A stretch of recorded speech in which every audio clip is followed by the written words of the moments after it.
That is not how the script was meant to go. That is not how the script was meant to go. PSG 1, Arsenal 0 at the Emirates. It's half time in this tie. And Arsenal have dropped the ball massively. Losing at home in the first leg could be potentially disastrous. That was not good enough from Arsenal. That wasn't good enough. Let's just be honest. And it's not how people thought it would go. A lot of the talk was Arsenal would get the job done at home. Get the job done at home. And then you go away and we see what happens. I had Arsenal winning 2-1. I thought there'll definitely be something to play for in Paris and we'll see what happens. I had Arsenal going to the final, in fact. But I definitely had Arsenal winning the Emirates game. So I'm not going to lie. Performance-wise, I am pretty disappointed. I'm pretty disappointed and we will get into it. But on the other hand, outstanding from PSG. That is what you call a European away performance at the highest level. Fantastic from them. We'll talk about the chances from both teams. It was a fairly even game. But PSG are walking away in the lead at Paris. They won at Anfield. Yes, they lost at Villa Park, but they were 2-0 up. Maybe they got very complacent. They won at Anfield, and they've won at the Emirates. That is brilliant stuff from PSG. But guys, make sure you like, share, subscribe, turn your notifications on. Let's talk about it. I mean, first and foremost, I'm going to start here, right? Arteta, he did all this rallying cries. I actually, I'm a United fan, and I was like, yo, I'm getting a bit pumped up. He was saying, guys, I need you here. Bring your shin pads. Bring your boots. Bring your kit. Look to thy neighbor. Look to your left. Look to your right.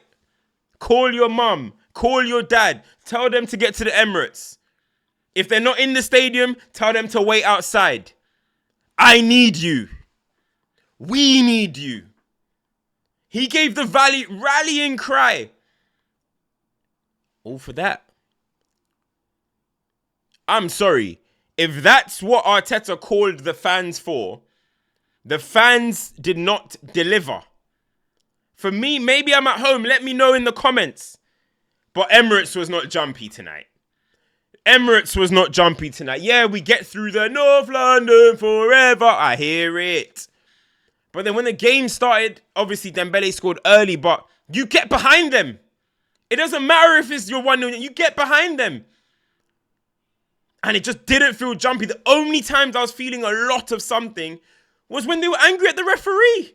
Arteta was losing his head on the bench. They were angry at the referee. But in the game, actually getting them up, Paris outsang them. The Paris fans, ultras, outdone them.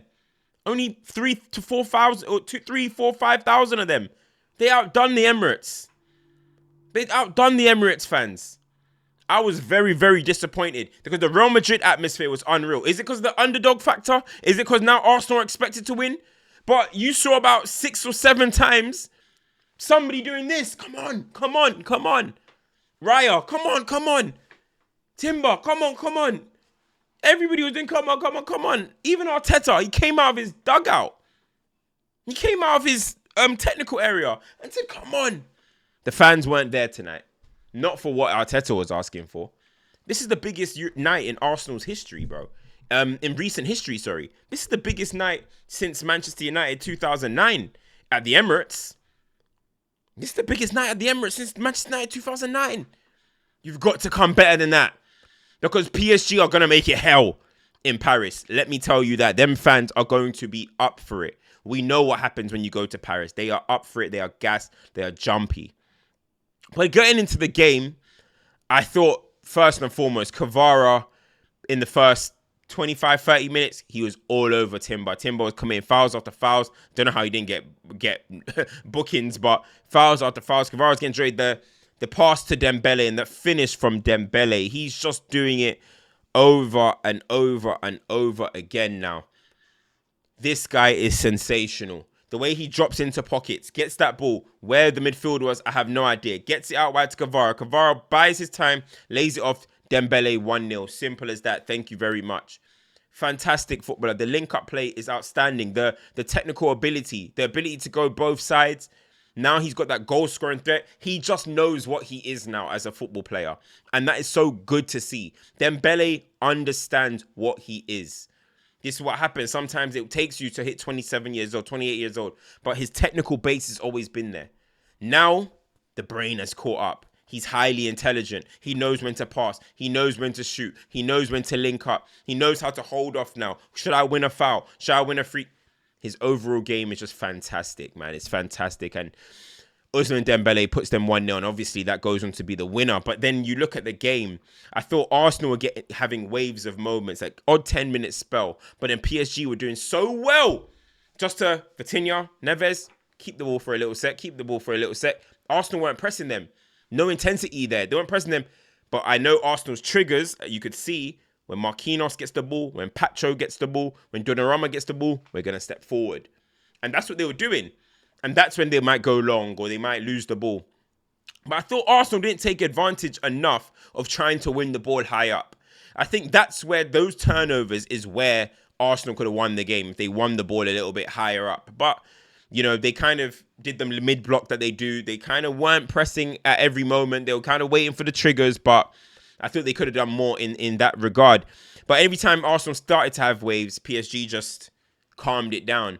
And then, of course, the big moment, Miles Lewis-Skelly, we're going to talk about him, but Miles Lewis-Skelly puts the ball through ball to Martinelli. Martinelli, you have to take that chance. You have to take that chance in that exact moment. You go into halftime 1-1, the fans are going to go up for it. They're going to be up for it. Arteta's team talk is totally different. The boys will sniff blood because PSG, you could see, started to tire out. They started to tire out. Martinelli had to take that chance. That, for me, was the big one. That, for me, the timing of it, that was the big one. I know there was Trossard's chance, brilliant run from Declan Rice, runs through, gets the ball from the 6th area, turns, runs through, puts the ball through to Trossard. That save from Donnarumma, I mean, the first leg against Liverpool wasn't the greatest, but since then, my friend, you have been an absolute sensation. You're the goalkeeper of the tournament, most probably.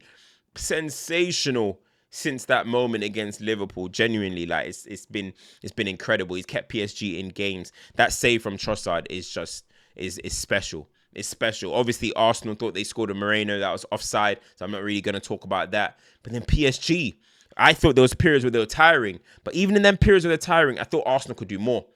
And I just don't think they were doing enough. They were still letting PSG have the ball. They were still letting PSG compose themselves. And I think at that moment, it just started to take the sting out a little bit. And then, obviously, Dembele goes down. Barcola comes on. Goncalo Ramos comes on. Somebody tell me what the hell Barcola and Goncalo Ramos were doing, please. What? Listen, Barcola's a good player. I like Barcola. His technical ability is inconsistent sometimes. I think he should have finished that chance. Definitely. But then at that moment, you're kind of like, okay, Arsenal have had their chances. They've had their chances. Maybe it's even. But Goncalo Ramos, whatever your name is, my friend, that is a disgrace. That is a disgrace. That looks like what I used to do in my church shoes. When I used to be like 10 years old, my mum would take me to church and I'll sneak out and play football with the man them. And my shoe was pointy. I had pointy shoe. Shoe was like this.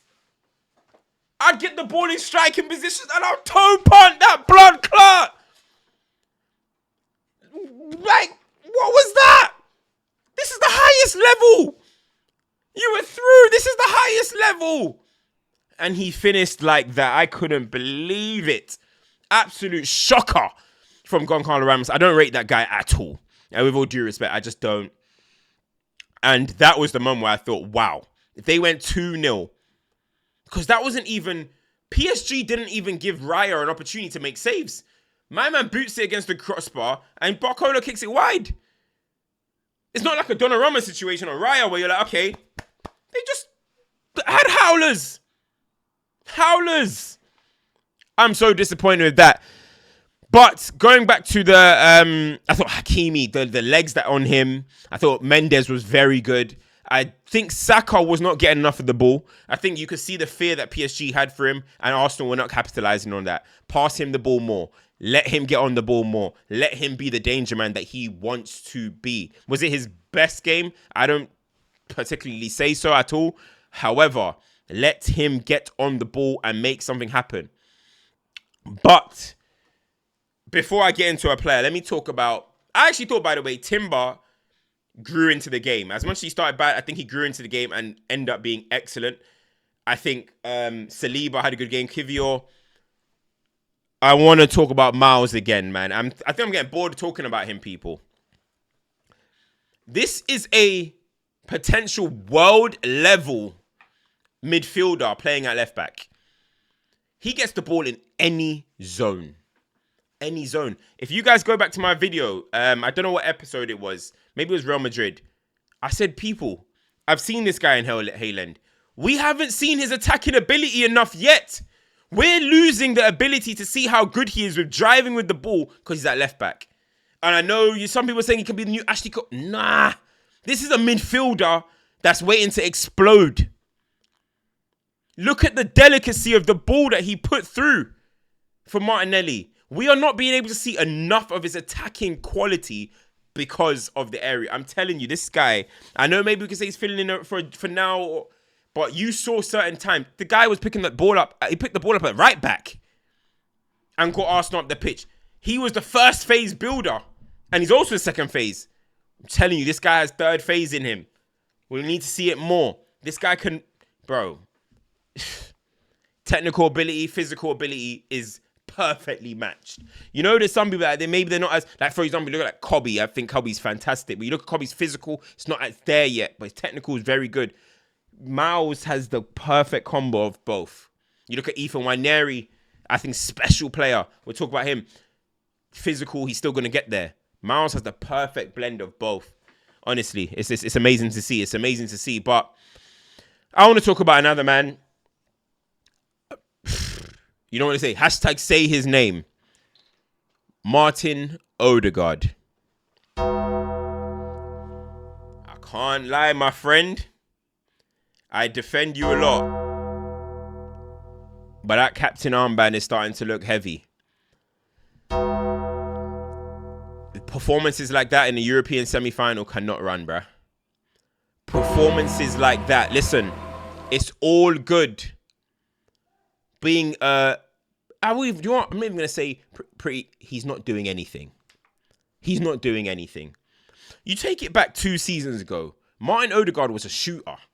All of a sudden, he's got 15 league goals, open play. You're like, where'd this come from? Last season, dropping a little bit deeper, playing a nice, maybe more as an 8, and it was nice. You know, he was combining. There were certain areas that maybe could have done better, but he's combining, and you're thinking, okay, it could subside for him not being a shooter no more. This season, what are you doing? Martin Odegaard, what are you doing genuinely? It's poor. The invisible act, your captain. Even if you play bad, show yourself. He's not showing himself. He's not doing anything. He's not doing anything. And I cannot believe Arteta gave him 90. Even when Neri's there. He gave him 90. For me, that was a shocking decision. Martin Odegaard has got to buck up his ideas because you're the captain of the club. And that is looking heavy now, bruh. Because it's starting to look a situation where it's like, the question marks are going to start being, should you be starting? And I like Odegaard, people. I like him. I think he's a fantastic footballer. But I'm not somebody that's blind to things. This isn't good enough. This season hasn't been good enough. It's not been good enough.